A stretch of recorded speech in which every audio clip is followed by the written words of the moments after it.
السلام علیکم۔ لاڈلی ملکہ ناول لاڈلی ملکہ رائٹر سوہا خان۔ عورت کیا ہے؟ اس کا مقام کیا ہے؟ اسی طرح کے چند سوالات ہم میں سے ہر ایک کے دل میں اٹھتے ہوں گے۔ عورت کو بیان کرنے کے لیے کسی تمہید کی ضرورت نہیں۔ ہمیں عورت کے بارے میں اور کیا اور کیوں جاننا ہے۔ جب قرآن میں اللہ پاک نے خود عورت کے بارے میں، اس کے حقوق و فرائض کے بارے میں اتنا کچھ بیان کر دیا ہے۔ عورت کے لیے سورۃ النساء اور سورۃ النور میں نازل کی گئی ہیں، بہت شرم کا مقام ہے۔ آج کے لبرل دور میں بھی بہت سے لوگ عورت کو اپنے پاؤں کی جوتی سے زیادہ اہمیت نہیں دیتے۔ ایک بات ذہن نشین کر لیجئے، اس مغرور مرد کو اس دنیا میں لانے والی بھی ایک عورت ہی ہوتی ہے۔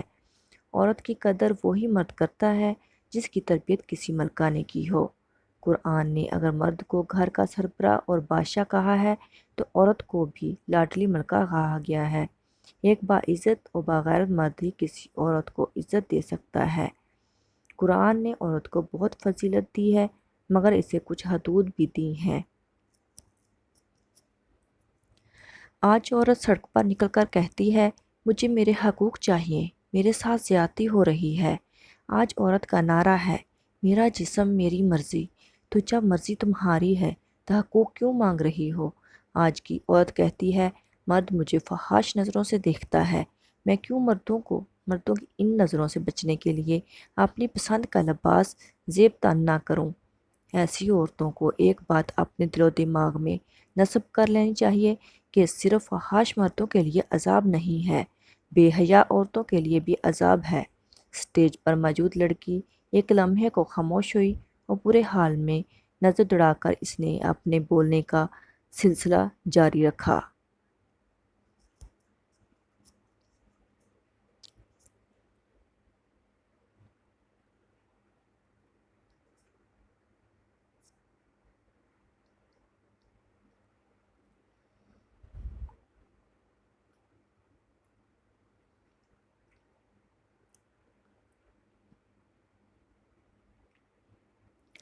حال میں ہر طرف مکمل سناٹا تھا، ہر ایک کی نظر اسٹیج پر موجود لڑکی پر تھی۔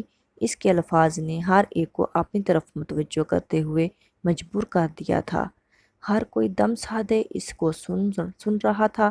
اس لڑکی کے منہ سے نکلنے والے الفاظ نے حال میں موجود لوگوں کو سحر زدہ کر دیا تھا۔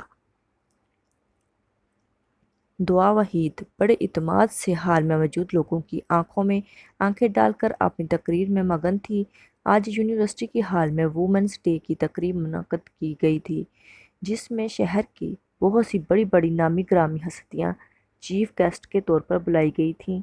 میں معذرت خواہ ہوں کہ آج عورتوں کے دن پر جب سب عورت کے حق کی آواز اٹھا رہے ہیں، میں کچھ تلخ جملے بول رہی ہوں، مگر حقیقت کو نظر انداز نہیں کیا جا سکتا۔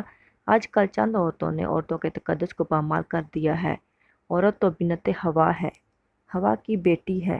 یہ بولتے ہوئے دعا کی آنکھوں کے سامنے لمحہ بھر کے لیے اپنی ماما جان کا چہرہ آ گیا، اور دعا کے چہرے پر ایک لمحہ کے لیے ایک پرکشش مسکراہٹ آ گئی تھی، لیکن اس نے اپنی تقریر جاری رکھی۔ عورت کو ہر مقام پر ہمارے مذہب نے عزت دی ہے۔ بیٹی ہے تو رحمت ہے، اور رحمتوں کا کوئی حساب نہیں ہوتا۔ دو بیٹیوں کی اچھی کفالت پر جنت کا وعدہ ہے۔ ماں ہے تو اللہ نے اپنی محبت کو ماں کی محبت سے تشبیہ دی ہے۔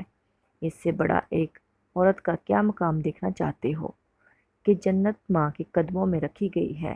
بیوی کو قرآن و شریعت کی نے بے پناہ حقوق دیے ہیں۔ عورت کے بارے میں اور کیا جاننا ہے؟ ایک عورت چاہے تو مرد پر حکومت کر سکتی ہے۔ کہتے ہیں مرد پہلے ماں کے ہاتھ میں ہوتا ہے، ماں جیسے چاہے اس کی تربیت کر لے، اور اس کے بعد بیوی کے ہاتھ میں ہوتا ہے، جیسے چاہے اسے سدھار لے۔ ہمارے دین نے عورت کے ساتھ کوئی زیادتی نہیں کی۔ اگر عورت کو پردے کا حکم ہے تو مرد کو بھی نگاہ نیچے رکھنے کا حکم ہے۔ اب یہ ان دونوں پر منحصر ہے کہ کون اللہ کے حکم کی تکمیل کرتا ہے اور کون بغاوت کرتا ہے۔ میں اختتام میں صرف اتنا کہنا چاہوں گی کہ عورت اپنے حق کے لیے تب آواز اٹھائے جب اپنے فرائض پورے کرے، اور بنت آدم بنت ہوا کی توہین تب کرے جب آپ نے توہین بھی برداشت کر سکے۔ میرے الفاظ کو اپنا قیمتی وقت دینے کا شکریہ۔ دعا کی تقریر ختم ہوتے ہی پورا ہال تالیوں سے گونج اٹھا اور وہ شکریہ کہہ کر اسٹیج کی سائڈ پر لگے پردے کے پیچھے غائب ہو گئی۔ اس طرح تقریری مقابلے کا سلسلہ جاری رہا۔ دعا جان کار ہال میں سب آڈینس کے درمیان میں موجود اپنے بابا جان کے پاس چلی گئی۔ دعا نے آہستہ سے اپنے بابا جان کے کان میں جا کر سرگوشی کی، تو کیسا لگا پھر؟ حیدر صاحب نے اسی کے سے انداز میں جواب دیا، ہمیشہ کی طرح پرفیکٹ بابا کی جان۔ یہ کہتے ہوئے حیدر صاحب نے دعا کا دایاں ہاتھ شفقت سے اپنے ہاتھ میں لے کر اس پر بوسہ دیا اور اس کو اپنے سینے سے لگا کر بولے، بابا کی جان، آپ کو پتہ ہے آپ اور سیرت بالکل اپنی ماما جیسے ہو۔ دعا جلدی سے اپنے بابا جان کے سینے سے سر اٹھا کر بولی، بابا جان، کیا میں سچ میں ماما جان جیسی ہوں؟ یہ پوچھتے ہوئے دعا کی بھوری آنکھوں میں اپنی ماں کے لیے عزت چھلک رہی تھی۔ حیدر صاحب کو ایک لمحے کے لیے وہ بالکل شفق لگی تھی، ہو بہو ویسی ہی بھوری آنکھیں، جیسے بولتی تو مانوس کی آواز سننے کے والے کے کان میں سحر پھونکتی۔ اپنی ماں کی طرح بالکل شفاف اور پرنور چہرے کے گرد حجاب لپیٹ کر چہرے کو بھی ڈھانپ رکھا تھا۔ کچھ ہی دیر میں اسٹیج پر ونر اناؤنس کیا جا رہا تھا۔ سب طلباء دل تھام کر بیٹھے تھے، مگر دعا بالکل پرسکون تھی۔ شاید وہ جانتی تھی کہ جیت اسی کی ہے، اور وہی ہوا تھا۔ دعا وحید کا نام اسٹیج پر مائک میں پکارا جا رہا تھا۔ دعا کے چہرے پر ایکسائٹمنٹ کا نام نشان تک نہیں تھا۔ دعا کو اس کا پرائز دینے کے لیے معروف بزنس مین ارسلان علی خان کو دعوت دی گئی، اور ارسلان صاحب کو دعا کی آنکھوں میں کچھ دکھا تھا، شاید کسی اپنے کی جھلک۔ اینکر نے کچھ بولنے کے لیے دعا کی طرف مائک بڑھایا۔ ہاں تو مس دعا حیدر، آپ اس وقت جیت کر کیسا محسوس کر رہی ہیں؟ دعا نے سپاٹ انداز میں جواب دیا، میں اس وقت بالکل نارمل محسوس کر رہی ہوں۔ شاید اگر مجھے وننگ پرائز نہ بھی ملتا تب بھی میں ایسا ہی محسوس کرتی، کیونکہ میری تقریر کا مقصد جیتنا نہیں، اپنے پیغام کو آپ سب تک پہنچانا تھا۔ پورا حال ایک بار پھر تالیوں کی گونج میں اٹھا۔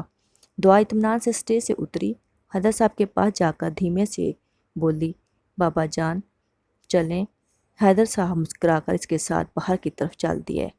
سیرت اپنا چشمہ درست کرتے ہوئے کمرے سے باہر نمودار ہوئی۔